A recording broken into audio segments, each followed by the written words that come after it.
invention by Margaret Downey. That's great. About 5 years ago or so. And I myself, been married over a year, but we had a celebrant, a humanist celebrant in North Carolina named Han Hills. Hi, Han. Performed a beautiful ceremony at Carolina Beach for us just last August. That's so great. we do have some experience, and it was very nice. So. And how long have you been doing this, and how did you first, what was your foot in the door? When did you decide? Well, I had been considering it for a while, for a couple of years, but I wasn't really sure if I wanted to take that plunge. I became endorsed in December. I've been putting together kind of informally ceremonies and things like that, but I just recently was endorsed, so now I can legally do it in all 50 states. And the funny thing about being a humanist celebrant is that you are legally considered clergy. So kind of funny. Wow. That's but it funny. does mean that I can avoid some of the more bizarre rules and regulations that are set up for people who just kind of get internet ordained, you know. And is your life tax deductible now? A lot of stuff. I mean, I'm clergy. I can kind of roll with it. So Yeah, the IRS rules are still being pretty kind to clergy. I'm feeling a bit clerical. right? I mean, yeah. So I'm still kind of working my way around that. I'm not sure how I feel about having certain privileges. I mean, you literally can get free parking in certain cities being clergy. It's pretty ridiculous. Well, there's huge housing allowances, I understand. Obviously, I'm not picking on you. This is just the way our legal system is set up right now. You can be expedited for a 501c3 also as clergy. There is so much stuff out there, and right now I'm really, I'm just wading through it. And, you know, like I said, I'm not sure how I feel about a lot of it. So at the moment, I've just sort of been concentrating on getting my name out to people so that they know, especially in Central Virginia. I think I'm the only celebrant. There are, of course, here in Northern Virginia, plenty. A lot of people out there doing great work and for a long time. But I think I'm the only one in Central Virginia. Roy Speckhart of the American Humanist Association Yes. here is a celebrant. Yeah. Do you have a website if people are interested in the things that you provide where they can find out more information? I do. It's www.secularceremoniesrva.com. And you can find out everything from the kinds of things I do to what is humanism. I do have clients who Right, if you can go into that, we talked about that before the show. A lot of people, we assume that they know, but people don't know what humanism is. They don't. I met with a client last night who he said to me that he knew he wanted a secular wedding, but he didn't really know what humanism meant. He said, that's kind of an intimidating word. And I looked it up, and I think it's me, but what does it mean? And so I don't always have people coming to me saying, oh, I'm an atheist. I want, a humanist wedding. Sometimes they kind of need me to explain a little bit about the background of humanism. And I put some links on my page that kind of hopefully will help people with that. I mean, even for our audience here, can you give just like a couple of the basic things when you think about humanism, what it means? Well, humanism is really the understanding that as human beings, we're non-theistic, obviously, that it's our responsibility to make this world a good place. We are not going to be saved by any kind of crazy sky wizard. No one's going to come down and save us. It's up to ourselves to make sure this place is the kind of place we want to live in. And so we're responsible for each other. The humanism part to me is really, I think it's a very effective name in that it not only says it's about human, life and taking responsibility for it, but it kind of makes me think about the human community. So we're not just sort of islands unto ourselves, we're helping each other out while we're here. Yeah, and I've heard it said that humanism seems to me to be the natural default ethical system for atheists. If you don't believe that God is pushing these things, if we're not exercising, if we're not working under revealed knowledge, then it comes down to human happiness. It really does. What makes us happy, what is good for humans. I don't know if you've read The Moral Landscape. By Robert Wright, I think was. Oh, I'm sorry, Sam Harris. Sam Harris. Yes. It escaped me, which I think spells it out just beautifully. I think I thought that book was great, but I think maybe he's a little too confident in our powers of reasoning to spell out particular morals, but that's just me. I mean, but I got the gist of what he was saying, and I really do. I think it's a great direction to start thinking. Yeah, and two, I'm fond of pointing out that even the Ten Commandments After you get past the first 4, the next 6 are basically humanists. They've got them kind of backwards, and they take a really lethal approach to humanism. But those are humanists after you get past the first 4 God-centric commandments. Sure. I mean, don't steal, don't kill, don't lie, don't cheat, don't steal. That sounds like a good set of rules to have. Those are basically good rules. We all agree with those, and I think, based on history and the way we interact with each other, I think a case can be made that those are the ways to build an ethical system. And it's funny because a lot of people will say the 10 Commandments, it's our basis for law. And really, if you look at it, it's only those 4 you mentioned, which are strangely humanistically sounding rules that are really actually in, codified, don't steal, don't kill. I don't know anyone other than, overtly religious countries that will kill you for not listening to your parents or. Right, not so much anymore, but other than killing and stealing, even lying is not illegal except under oath. Except perjury. And you had an interesting comment about rape this morning, that rape in some contexts isn't illegal or so bad either. Yeah. Who was the guy with us? But that's not a commandment. That's not one of the 10 Commandments. Yeah, that one's okay. With spousal rape, maybe spousal rape isn't really rape. I mean, if she's wearing a nightie. Well, biblically, yeah, right. I mean, this is crazy. This is what you see in the religious that was Dick Black. Dick Black, former delegate, I guess running again for Virginia, says that spousal rape is not real because if you're in the same bed and wearing a nightie, you're basically begging for it. Well, if you have made him do it. If you have Todd Aiken's aspirin clamped between your knees, then you're not going to get raped anyway. So it's clearly the woman's fault. Well, there you go. Yeah. Don't forget your aspirin. Problem solved. Take an aspirin before bed. So anyway, I think Moral Animal was by Robert Wright was the one I was thinking of, which also gives you a good foundation for humanism and where we got our real values from, which wasn't the 10 Commandments. Yeah. The other interesting thing, I went to a humanist meeting that you were at, that our guest Mark Reimers, who's going to be on in a couple of weeks, where somebody there talked about how Unitarianism and humanism, they have a very long, complicated history together. But humanism does sort of let you you can be theistic if you want, or spiritual, or whatever it is, as long as you're able to separate that out from the idea that somebody's going to come down and rescue us. If you're willing to say, whatever is up there, it doesn't really matter too much to my life. We're all in this together. We need to work together. There's a lot of common ground that humanists can find that let in some theistic people as well. Absolutely, yeah, and especially when you think of humanism as a philosophy that kind of predates the whole 1933, humanist manifesto. I mean, there's definitely room for some degree of theism. If I could break in just a second, I just want to say that, as announced earlier, we're actually waiting for Dave Muscato from American Atheists to Skype in and talk to us about the lawsuit just filed against the state of Oklahoma. So at some point we are going to cut to that, but let's continue this. You said earlier that among the other ceremonies you're empowered to do is atheist divorce.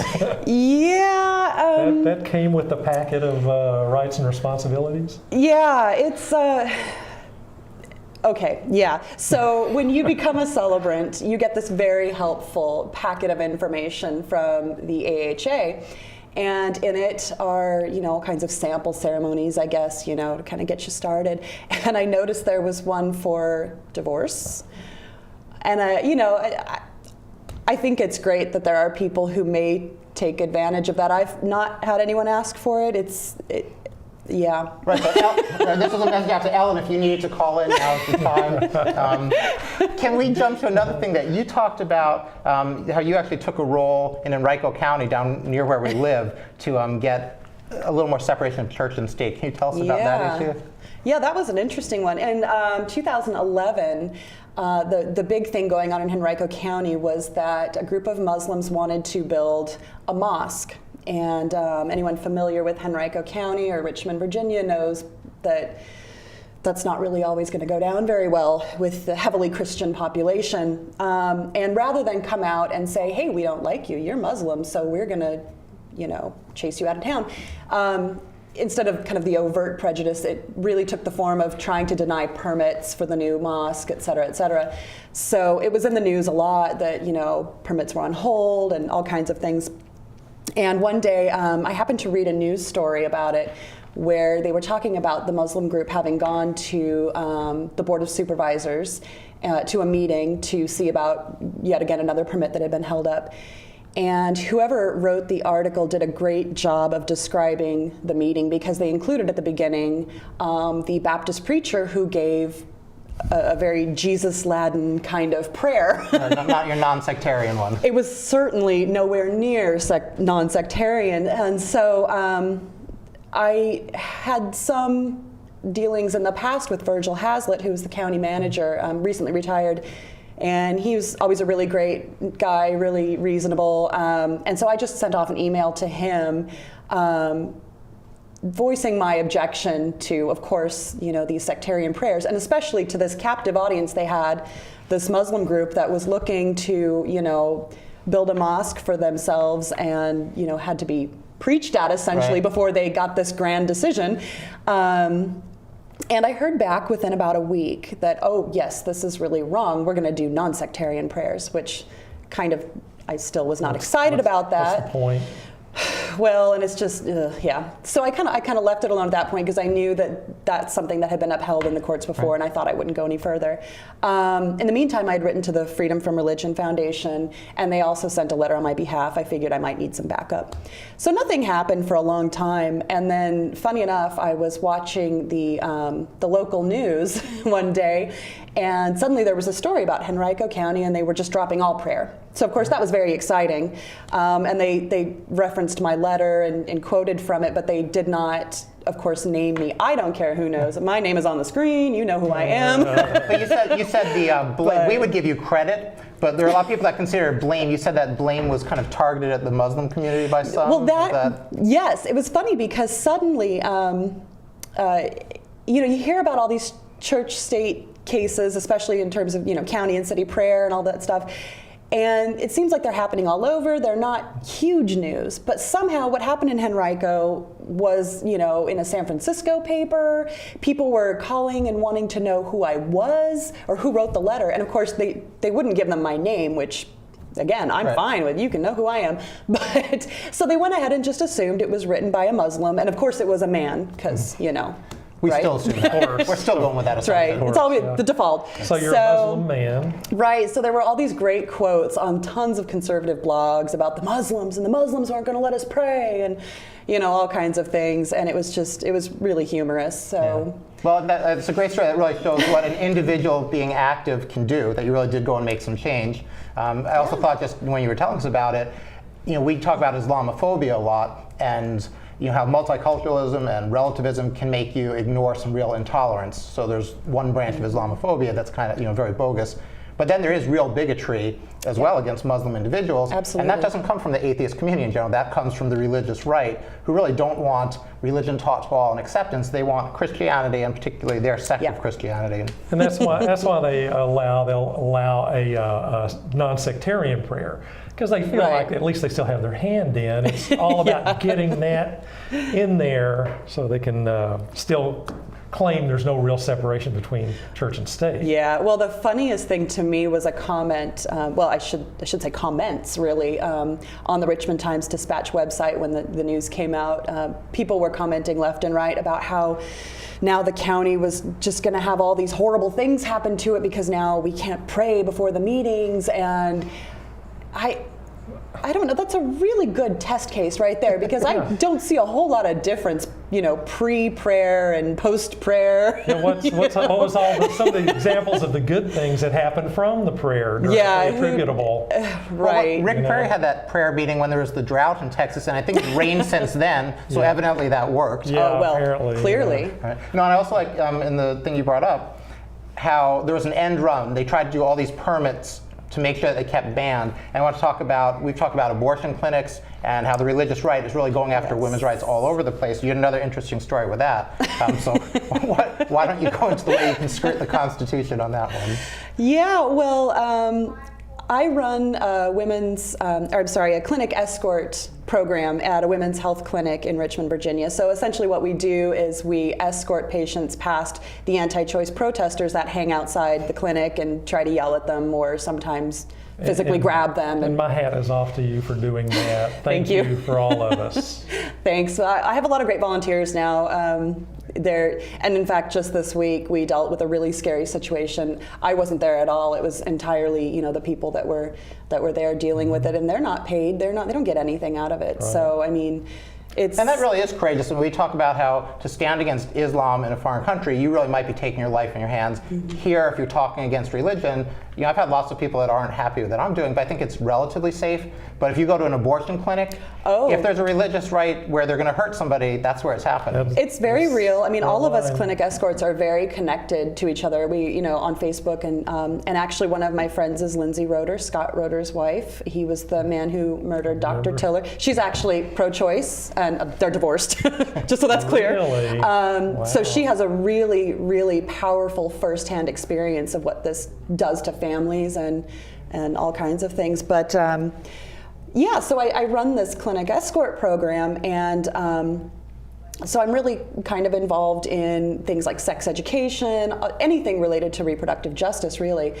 And one of the funny things that I found was that Virginia's Department of Health has a guide on its website, the Virginia Guide to Family Planning, which lists CPCs only as family planning resources. And for those of you that don't know, a CPC is a crisis pregnancy center, and they are thinly veiled churches, is what they are.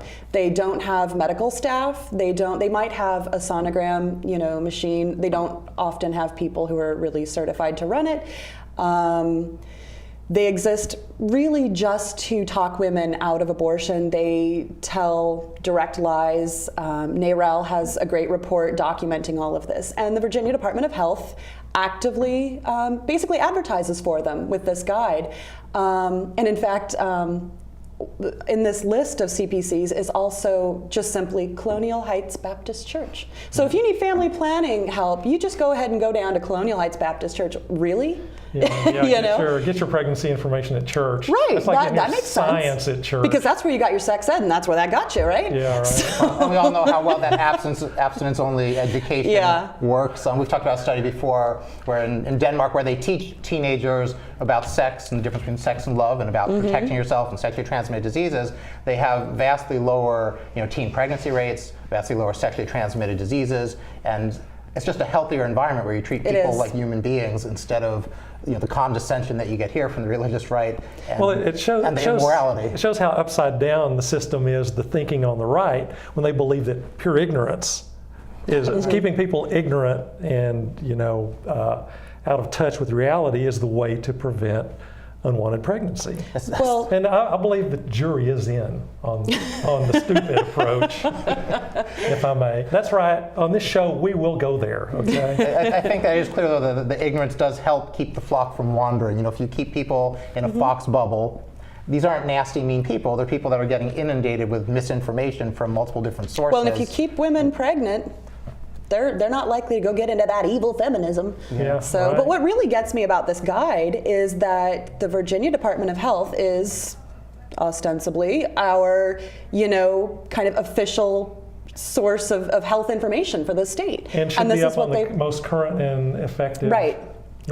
And so I've been working for a couple of years to try to get them to amend that. And at first I was asked to be a part of a committee that would amend that guide, and then I never heard anything. Kathleen Remley was not really interested in looking into that. I did get Mark Herring to publicly tell me that he would look into it if he got elected. I don't know. We'll see about that now. Well, the special election for his replacement is Tuesday. Here. So I urge people to vote. I won't tell you how. But and we've talked about the same problem where you have misinformation from the highest ranks. So the NIH has their complementary and alternative medicine branch. What's the layperson to think when they go to the NIH and they see all this just propaganda and misinformation and disinformation? And that's a real problem that the medical you're lending society your needs name to it. I actually had to write a letter once to. I just sound like the biggest cranky person ever, but to the Science Museum of Virginia once because they were having this great lecture series on traditional Chinese medicine. And I actually wrote to them and said, do you realize that TCM doesn't even recognize the role of the circulatory system? I mean, are we really going to do this? And of course I got the stock, everybody's equal and fabulous, and we're just gonna, go with it. Hey, guys, if I can jump in here, it looks like we have Dave on the phone. However, I think we're gonna go to break first, and then we'll come back and patch him in on at least audio. We're gonna talk about the lawsuit in Oklahoma, or the 10 Commandments thing. So, all right, Autumn's going to stick with us. You're welcome to give us any more insights as he talks. All right, so we'll be back after the break. This is Richard Dawkins. Doing commercials is unfamiliar territory for me, but I'm inviting you to watch Road to Reason, a skeptic's guide to the 21st century, on Fairfax Public Access every Sunday. Each week, the hosts tackle wishful thinking, religion, pseudoscience, and the harm they cause, with a combination of facts, humor, and community involvement. They challenge believers to defend their faith and give you, the skeptic, a voice. With live call-ins for viewers and streaming on the World Wide Web, there's never a dull moment. Don't wait. Look at them now on Facebook and YouTube, and remember to watch Road to Reason, a skeptic's guide to the 21st century, or there'll be hell to pay.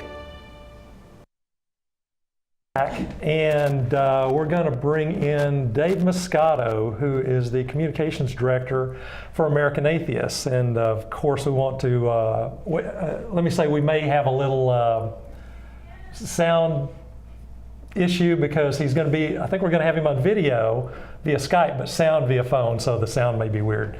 But we're going to talk about the legal case just legal lawsuit filed against the state of Oklahoma by American Atheists regarding a 10 Commandments display. Dave, can you hear me? I can hear you. Can you hear me? There you are. Hi. Glad you could make it. A phone and a headset. Well, yeah, I've got you guys coming in on the headset, and then the phone is for audio out. We were having trouble getting the audio working. Yeah. Well, you're committed. We appreciate that. Thanks for joining us anyway. Sure. And all right, just jump right in. Tell us about the lawsuit in Oklahoma. Okay. Well, it's I'm getting a really bad feedback. Yeah, you're really loud in here, so that's probably why. Try again. Yeah, try to talk through it. They'll try to adjust it as we go. Yeah, just go ahead and talk. Okay, sure. So it's really pretty basic. There is a Ten Commandments monument at the courthouse in Oklahoma City. But more than that, there's actually a law on the books in Oklahoma that orders this Ten Commandments monument to be there. Most of the time when we have these cases where there's a Ten Commandments monument, it's donated and then they just allow it to be there. That's still unconstitutional. It violates separation of religion and government in the First Amendment. But the real problem with this one, and what makes this one unique and the reason that we are very confident we're going to win, is that there's actually a law that says it's supposed to be there, and the law came first, and then they built the monument, and the monument came later. So it's really the law that we're going after, because that it just egregiously violates separation of religion and government when the government makes a law saying we have to give preferential treatment to this particular god and put this monument on public land for it. Do they pass a law like that specifically to force a test case, or they just think they can slip that by and it won't get noticed? They think they can slip it by. They said, I don't have the statute pulled up in front of me, but it basically just says, it cites a couple of pieces of precedent saying that it's historic and so on, and therefore this should be okay. So they definitely are aware of the conflict with the separation of church and state, but they just believe it's a non-issue. Was this at all brought to your attention by the Satanist group that wanted to put up a monument on the lawn there? That certainly brought a lot of national attention to this, but it was definitely on our radar already. We've been working on getting this lawsuit going for quite some time, and it was just a matter of getting local counsel and getting some co-plaintiffs and things before we were ready to file. Okay, so you have some plaintiffs lined up to do that. I guess you would have to actually file the case. Yeah, just as far as venue and jurisdiction, we have some atheist groups that are local to Oklahoma that are helping us with this. Yeah, and now are we going to try to do what we did in Stark, Florida, and if they won't remove it, at least get an atheist monument or something else up? I can't really say at this point. Our lawsuit is asking for it to be removed or moved to private land. As far as, if they want to place it in front of a church or something, that's okay. But the lawsuit is really against the law itself that says this law on the books is unconstitutional. And once you strike down the law, then the monument can't be there either. Right. Yeah, well, I was actually a little surprised. I didn't know this lawsuit was upcoming, but I'm very happy that the national organization, is going to do this. And I think it looks to me like the way you explain the law, that they are mandating, this is a clear endorsement, clear favoritism, a clear mandate to include religion as part of the framework of government, I guess. For lack of a better way to put it. So it seems like a more cut and dried case than a lot of the ones we get. Like in Texas, 10 years ago when there were two Ten Commandments cases decided by the Supreme Court at the same time. One they had to remove and the other one got to stay. Right. So. The one that got to stay, the reason that they left it was just because they said it's historical, basically because it's been there for so long. As I recall, the argument was something along the lines of, well, nobody complained for so long that it really couldn't have been that much of a problem. The other monument was much newer, and they said, well, they complained right away, and then as a result, they weren't able to argue that it was historic. But in this case, the monument went in 2012 as a result of a 2009 statute calling for it. Yeah, they always ask the question, why didn't somebody say something earlier? Well, the reason is until about 15 minutes ago, it'd get you killed. Right. So pretty much. Yep. That's slowly and changing. You still get ostracized and stigmatized for speaking out against this sort of thing, especially in places like Oklahoma City or Texas. And it's a problem for people, and that's why the national groups are helping with this sort of thing, because we are able to speak out in a lot of places that locals might be averse to doing because of repercussions in their community. Yeah, and one thing that was really surprising to me, I hate to hog the conversation, I don't want to jump in at any time, but I do want to point out what was really surprising to me to find out recently was there's an atheist meetup in Oklahoma City with over 1,000 members. Wow. I know, right?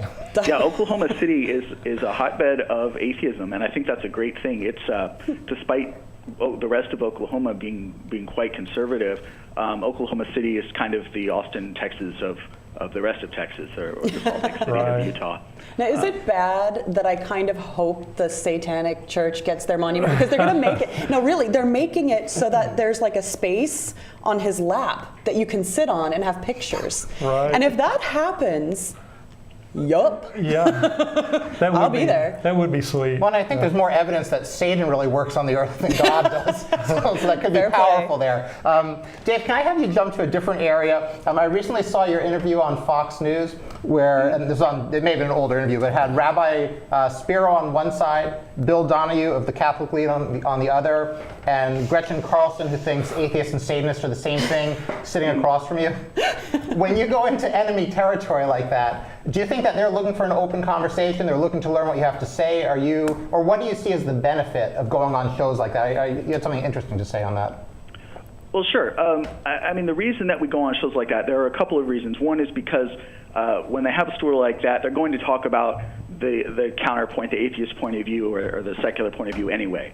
And they can either have misinformation from their imaginations about what our reaction is or what our thinking on it is, or we can come and tell them our actual thinking on it. So if we didn't go, it would only be bad. The other reason that we do it is that it actually does help our side. There are a surprising number of people who watch Fox News either ironically because they think it's funny, or actually there are a lot of conservative people who are atheists, a lot of Ayn Rand libertarian type of people who don't believe in God, and so we reach out to them also. And in addition, when these stories go on the air, other media reports on it, like for example Raw Story or the Huffington Post or so on, when they say something really ridiculous, like equating Satanism with atheism, that is a story in itself, and other websites will report on that. And when this is mirrored on YouTube or something, it gets tens of thousands of views, and it spreads among the atheist community too, even if those people would never ever watch Fox News live. As a result of that, I'm sorry. Go ahead. I was just going to say, it's also important to realize that some people that watch Fox News aren't there because they're just evil, nasty, crazy right-wingers. That's just what they watch. And so hearing your voice and hearing some rationality, they might say, I never thought about that, and go look you up. So I'm not saying it's a bad idea to go there. I'm commending your bravery to go there. And I agree it's great to get inside of that bubble, because otherwise they'll never hear it. Also, I think that they call you there really to kind of bash you and Dave, and you guys do great. I mean, it's so fun to watch. A lot of people watch just for the irony of it. But, being visible and vocal is really what we do that makes the most difference. And being on there unabashed, unafraid, unapologetic, and just working off the facts and off reality, I think is important, and you have to keep doing it. What's funny to me is that you're on Fox all the time and never on MSNBC. What is up with that? Well, it's controversial for us to be on Fox, and of course the media loves controversy. It's just easier for them to get ratings when it's sensational like that. A lot of the stuff on MSNBC or CNN or so on doesn't necessarily disagree with our normal point of view. They tend to just report things more from a neutral stance and just report the facts. All media is biased to some degree and slanted to some degree. And we would love to go on CNN more and MSNBC more. It's just a matter of who invites us and where we have connections as far as being able to go on to respond to stories. Yeah, that's just the irony part, is that Fox does bring you in, but clearly it is to generate controversy. Do you think it has anything to do with, Fox is clearly inviting you on because, like you said, they want to bash, but with maybe less overtly right-wing media outlets, maybe they're just still afraid to touch the atheism thing, because they do have a lot of maybe liberal religious people who watch. I don't know if that plays anything into it. I think for some it does, and for others it doesn't. I was recently on Jesse Lee Peterson's show and so on, and some extremely religious radio shows and TV shows are willing to have us just basically to see what we think about things, and they have very terrible misconceptions of what an atheist is and why we think what we do and so on. And a lot of the time they're really not interested in being corrected on that information. They just want to show that they are open-minded, quote unquote, by bringing us on. Right. Right. Yeah.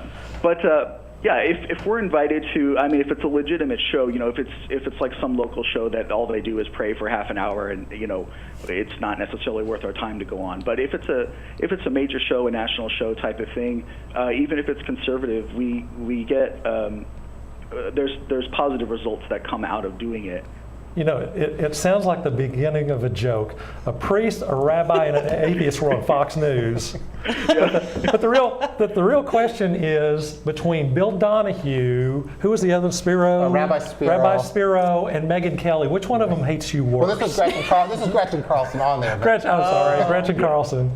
I don't think any of them hate us. I think they just really, really disagree with what we have to say. I saw the love flowing. They probably hate what we do for a living and wish that we would stop. No, I think you're wrong. I think Bill Donahue hates your guts. I think he probably He wants you dead. He wants your dog dead, okay?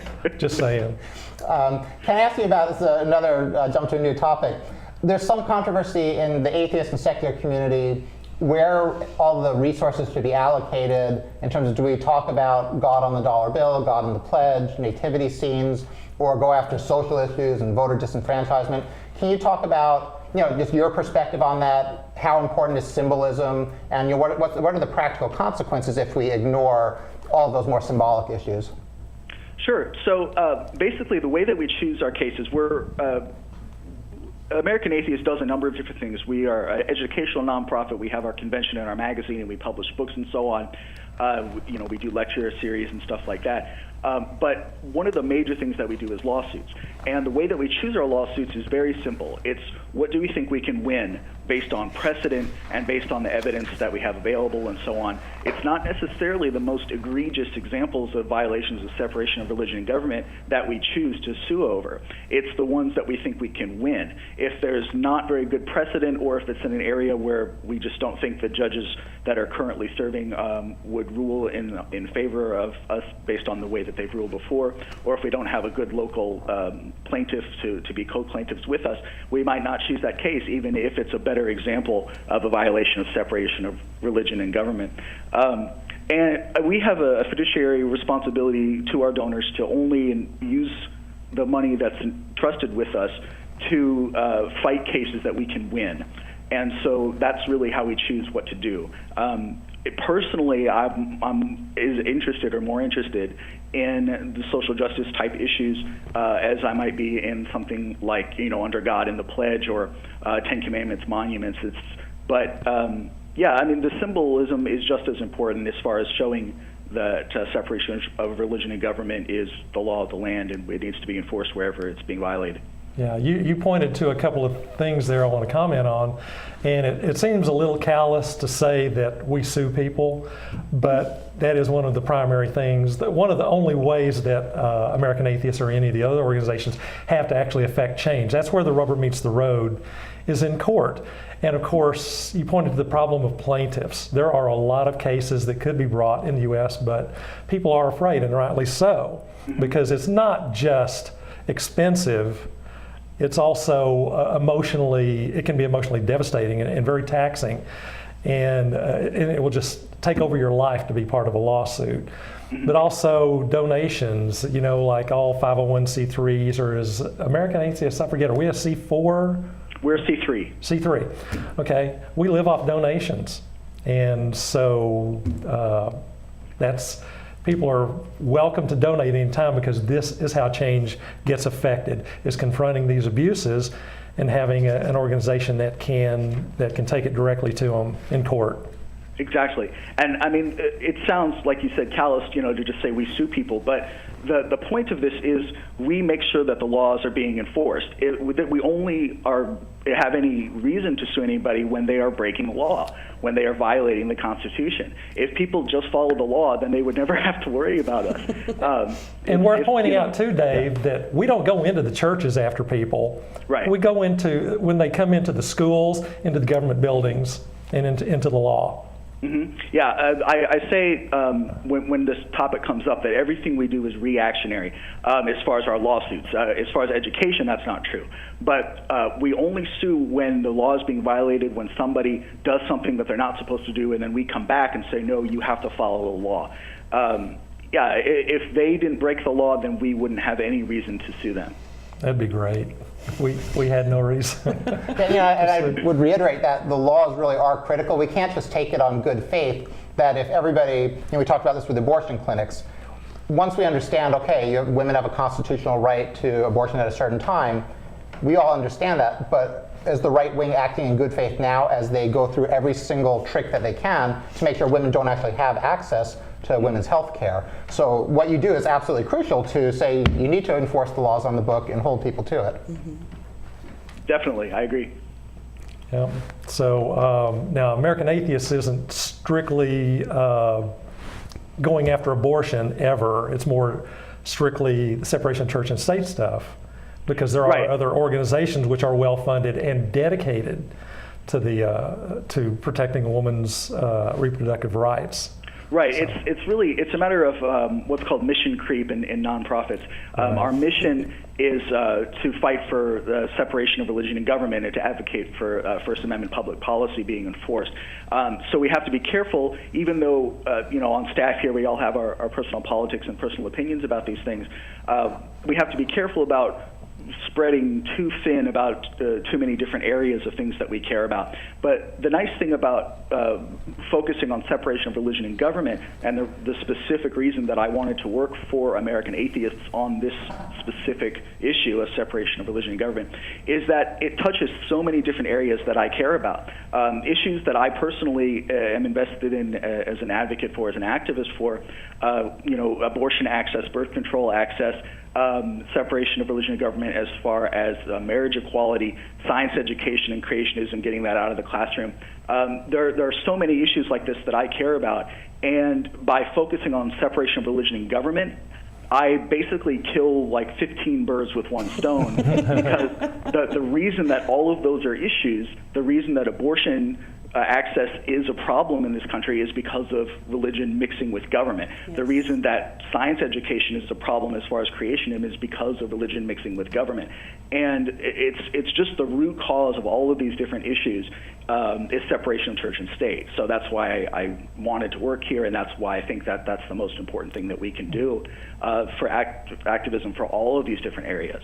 Can I bring up one of those birds? It was in the town of Greece versus Galloway. Mm-hmm. Jerry Hicks, president of Parish School, said, Jesus Christ is our Lord. In the U.S., our God is God. I think prayer is essential. As a board, we'll go after that if they try to take it away. Maybe you can talk about, are you trying to make sure people can't pray in school, or is it a little more subtle than that? We're often accused of trying to say that people can't pray in school, or trying to take prayer away from, or trying to take the ability of people to pray in school, or the right for them to do that. We're absolutely not. People have the ability to pray anywhere that they want to. This is a free country. What they can't do is have the government endorse prayer, or the government endorse a specific religion. If teachers or students or administration wants to pray on their own, that's totally fine, and that's their right to do that. But the teacher cannot lead a class in prayer. The teacher cannot take class time to allow a student to pray, or officially disrupt class to lead the other students in prayer or something like that.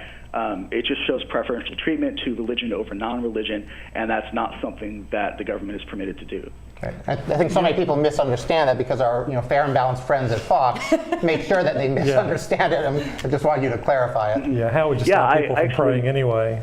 Yeah, I just got a scathing hate mail piece yesterday about this, saying that we're trying to make Christmas illegal, and I mean this happens all the time. It's misinformation that the right wing puts out to make us look bad, and to make people think that we're trying to do something other than what we're really trying to do, which is actually something that makes sense and something that the law holds up.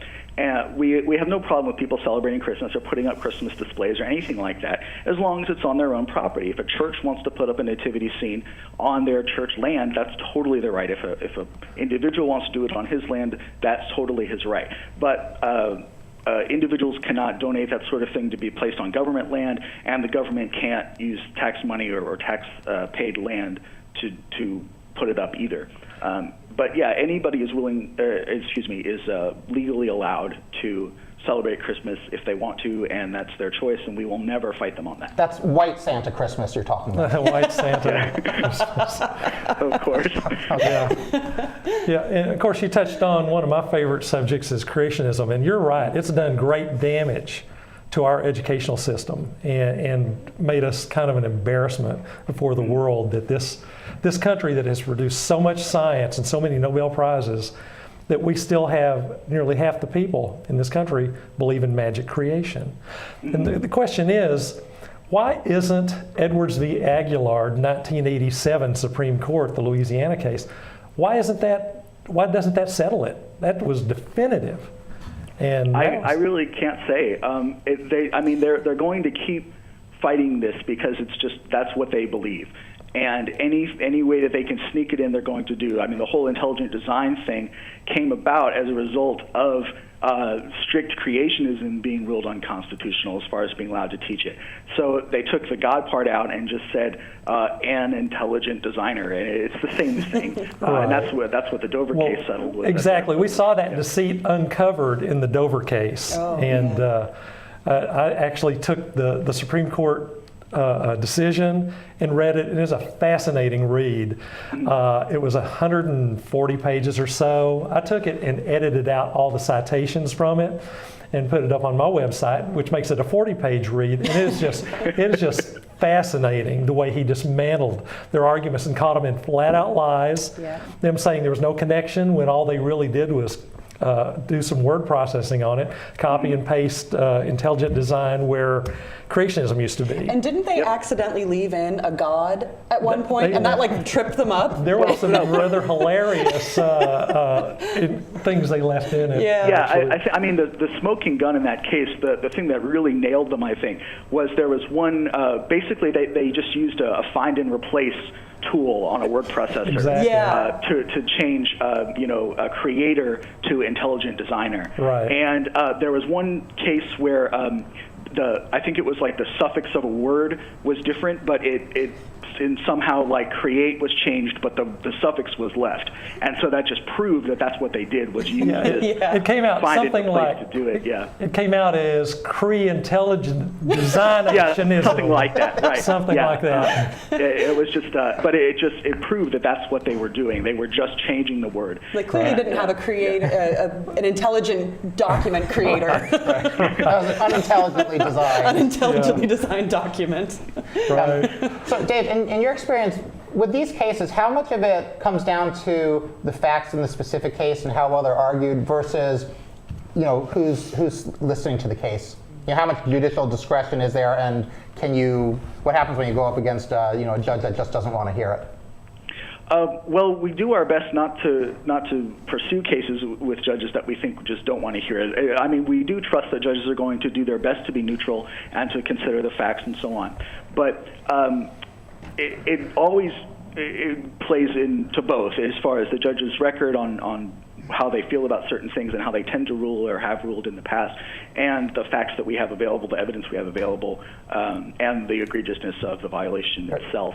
I don't know if I can really just give a percentage weight for one versus the other. It really just depends on the case. Are you able to force a judge in some way to recuse themselves, or if it's just a judge that you know is bad, you just don't take the case?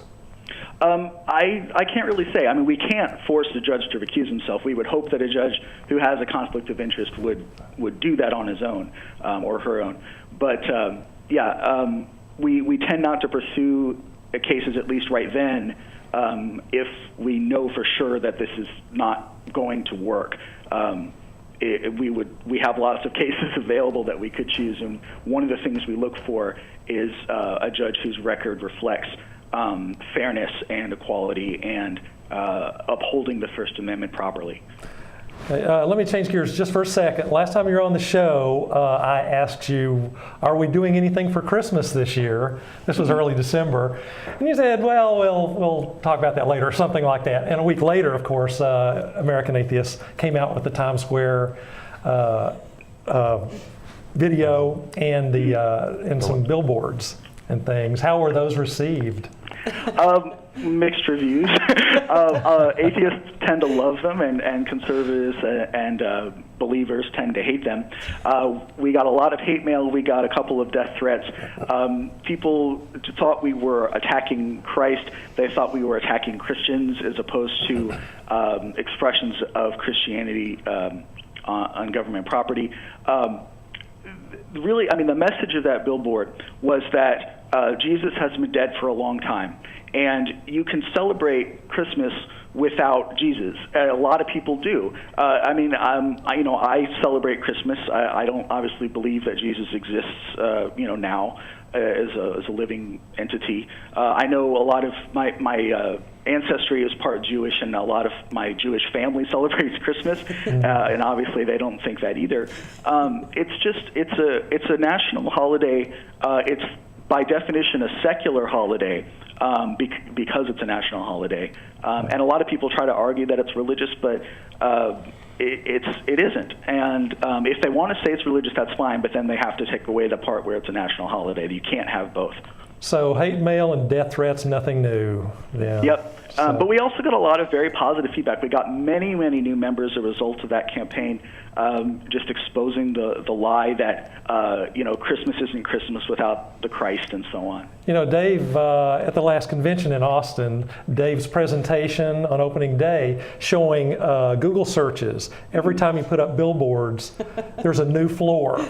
or interest in atheism, below which searches don't go below anymore. Right. Yeah. It's not just a spike. It's that it goes up and then it stays there and then it goes up each time that American Atheist does this kind of big campaign. How do you define success other than that? Yeah, I think that really spells it out. Is I mean, if we're as an educational nonprofit, if your goal is to raise awareness and your goal is to change people's minds about what an atheist is, having people Google atheism and having them visit our site and visit legitimate sources, like Rational Wiki and Atheism Resource and even the Wikipedia entry about atheism. They correct a lot of misinformation and help people really understand why we don't believe in gods. Yeah, one last question. We've just got like a couple of minutes. One last question. Broncos or Patriots? I'm not really a football fan, so I can't say. I was feeling bad about pulling you away from football today. My boss likes the Patriots, and other people in my office like the Broncos, so I can't really pick one on the air. Well, since you can't give a good answer, we're going to throw him off? We got to kick him off now, so we got to go, Dave. Okay. But thanks for calling in. For having me. Yeah, I really appreciate you having me anytime. All right, we'll talk to you soon. Thanks a lot. Okay, take care. Bye-bye. And we're back to you. We hope you have a lot to say. Say something funny. Oh, right. Yeah, I'll just do that. Yeah. Or maybe you can say if people want to learn more about humanism or about. Yes. If you go to AmericanHumanist.org, which is the American Humanist Association's website, you can go to many of the various affiliates from that website, one of which is the Humanist Society, and that's actually the group that is responsible for getting people started on becoming celebrants. So that's a good place. Now, what is your personal website for celebrant duties? Yeah, it's www.secularceremoniesrva.com. Okay, cool people don't say the W's anymore. So say it without the W's. I just outed myself. Yeah. Now, also in terms of humanism, do you know, and I don't know, I haven't really looked carefully at the site, do they help groups, if somebody watches the show, realizes, oh my goodness, I am a humanist, I believe in these things, how do individuals get involved, set things up themselves? Is there any will AHA help them set up a group? Yes, absolutely. You can see if there is a group in your area already, and if not, there are resources on the website that will help you get one started. There's also a page just dedicated to what is humanism, if you're still, like the client I mentioned, still not sure what that's about. Right. I think that's a community that we're certainly very interested in, because atheism kind of, everybody gets it intellectually, or everybody who's willing to get it gets it, but a lot of people, still want that community basis, and I don't want to conflate that idea with like atheism plus, where you absolutely have to believe this or you're not by definition in that group. But there are a lot of humanists that are atheists, and so it's a good place for us to explore also just humanism. And of course, the people who do question, if you don't believe in God, what do you base morality and ethics on? Right. Well, humanism is where you go for that. That's I think you're right. Basically what you have. I think you're right. Atheism is just sort of what I'm not. Yeah. Answer to one question. What I am. That's the answer to one single question. Now what do you do? Right. Should you still be nice to people? Well, yeah. Why? It works out nicely that way. Humanism. Yeah. Peter Boghossian had a funny comment where, when him and his atheist friends get together, they don't sit around the house talking about what we don't believe in. They talk about whatever. Right. So yeah, atheism is just, you're skeptical about God plus everything else. Hopefully. Yeah, I'm not a non-vegetarian. You're right. I'm a carnivore. We're about down to the last few seconds. You going to talk us out? Or? Well, yes. Tune in next week. Elizabeth Cornwell is going to be on with a guest, Lori, who was on a few weeks ago to talk about her problems getting away from Scientology. So it should be a great show. Thank you for joining us. See you next week. Read your Bibles.